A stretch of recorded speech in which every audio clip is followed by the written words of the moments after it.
قابل برداشت جان ایلیا۔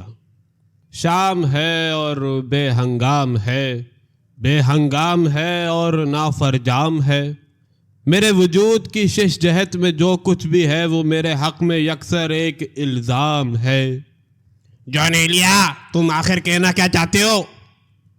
نشان میری جان، میں شاید کچھ بھی نہیں کہنا چاہتا، اس لیے کہ کہنے میں ضرر ہے اور سننے میں زیاں۔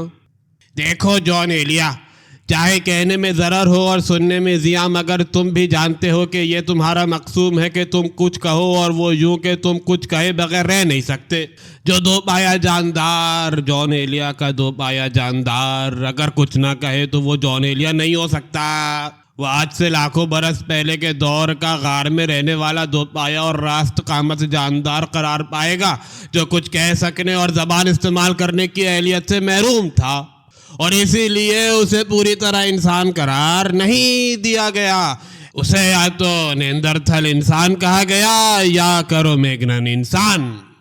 ہاں نشان، یہ تو ہے، اور واقعی مجھے حیوان ناطق یا انسان کہلانے کی شدید ہوس ہے۔ یعنی میں وہ موجود کہلانا چاہتا ہوں جس نے کرۂ ارض پر تہذیب اور تمدن کو ایجاد کیا۔ اچھا جان ایلیا، اگر کرۂ ارض کی وسعت کو قربان کر کے اور تاریخ گر دائرے کو تنگ کر کے تم اپنی بات کو، اپنے خیال کو اور اپنے اعتبار کو اس قطع ارض تک محدود کر لو جسے پاکستان کہتے ہیں، تو تمہارے احساس اور اظہار کی صورتحال کیا ہوگی؟ نشان، آج تو مجھے کچھ ایسا لگ رہا ہے کہ تو مجھ سے بالکل انجان ہے۔ یہ میری اور تیری عمر بھر کی یک جانی اور یک گمانی کو کیا ہوا؟ میرے اور تیرے ان خوابوں کو کیا ہوا جو ہمیشہ میری اور تیری آنکھوں میں سلگتے رہے؟ بول، اور میرے کانوں میں اپنے دانش آفری سخن کو گھول۔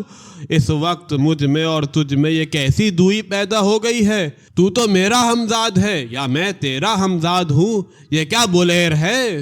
یہ کیسا بھینچک پن ہے کہ تو سب کچھ جانتے ہوئے مجھ سے سوال پہ سوال کیے جا رہا ہے؟ تیرا ستیہ ناس جائے۔ یہی ہے تو پھر یہی صحیح۔ تو اس قطع ارض کی بات کر رہا ہے جسے بڑی بے طور شتابی کے ساتھ پاکستان قرار دیا گیا تھا، اور جس پر مسلم ہندوستان کی 1000 سال کی تاریخ کو ہار دیا اور وار دیا گیا تھا۔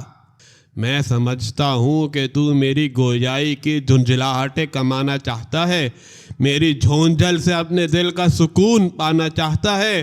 تجھ پر بھی لعنت ہو اور مجھ پر بھی لعنت ہو کہ تو بھی اپنے گمانوں میں رائگاں گیا اور میں بھی اپنے گمانوں میں رائگاں گیا۔ رائگانی ہے، رائگانی ہے اور بس رائگانی ہے۔ پاکستان، میرا پاکستان اور تیرا پاکستان تاریخ کی ایک میزان ثابت ہوا جس کے پلڑوں میں ہمارے سیاسی دانش مندوں اور حکیموں کی اکثریت بے وزن ثابت ہوئی۔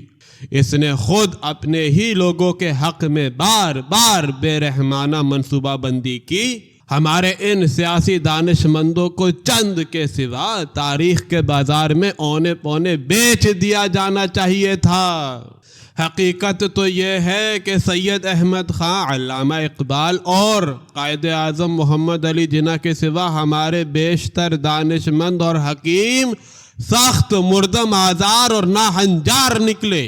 جان ایلیا، کیا تم اس قوم کی یرمایا پیغمبر نوح خان یرمایا کہلانے کی ہوس رکھتے ہو؟ لیکن اس سے کیا حاصل؟ یہ اذیتناک عہدہ آخر تم کیوں حاصل کرنا چاہتے ہو؟ یہ عذابناک ذمہ داری ادا کرنے کی تم میں آخر کیوں اشتہا پائی جاتی ہے؟ نشان، کیا تو بھی اب میرا مذاق اڑائے گا؟ کیا تو بھی لوگوں کو مجھ پر ہنسوائے گا؟ یہ تو افسوس ہی افسوس ہے، یہ تو حیف ہی حیف ہے، یہ تو ندامت ہی ندامت ہے۔ کیا میں اپنے آپ کو کوسنے دوں؟ کیا میں اب خود اپنے آپ پر لعنت بھیجوں؟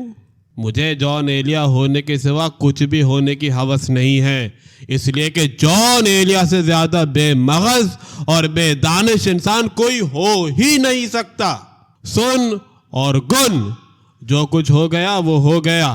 ان دنوں پاکستان کے وجود کی 50ویں سالگرہ منائی جا رہی ہے، اور میرے سارے زخم ہرے ہو گئے ہیں، اور وہ یوں کہ میرے حساب سے پاکستان کی زندگی کے شروع کے چند سال چھوڑ کر اس آدھی صدی کے بقیہ برس یکسر رائگاں گئے۔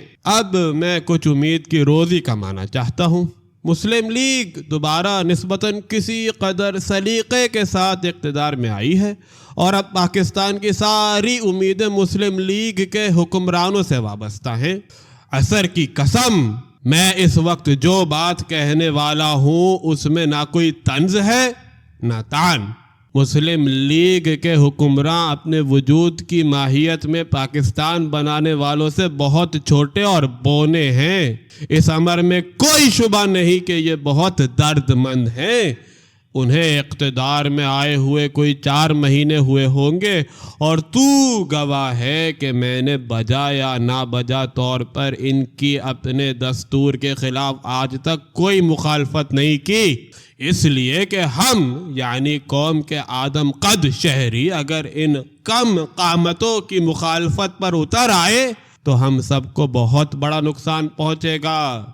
میرے اندروں کی اور باطن کی یہ آرزو ہے کہ یہ کامیاب اور کامران رہے، اور میں، تو اور سب جو خواب دیکھتے ہیں وہ ان کے ذریعے کسی نہ کسی حد تک پورے ہو جائیں۔ اور نشان ایک بات گرہ میں باندھ لے کہ کسی سے بہت زیادہ امیدیں رکھنا خود آزاری کے سوا اور کچھ بھی نہیں۔ ہمیں تو بس ایک قابل برداشت زندگی کی آرزو رکھنا چاہیے۔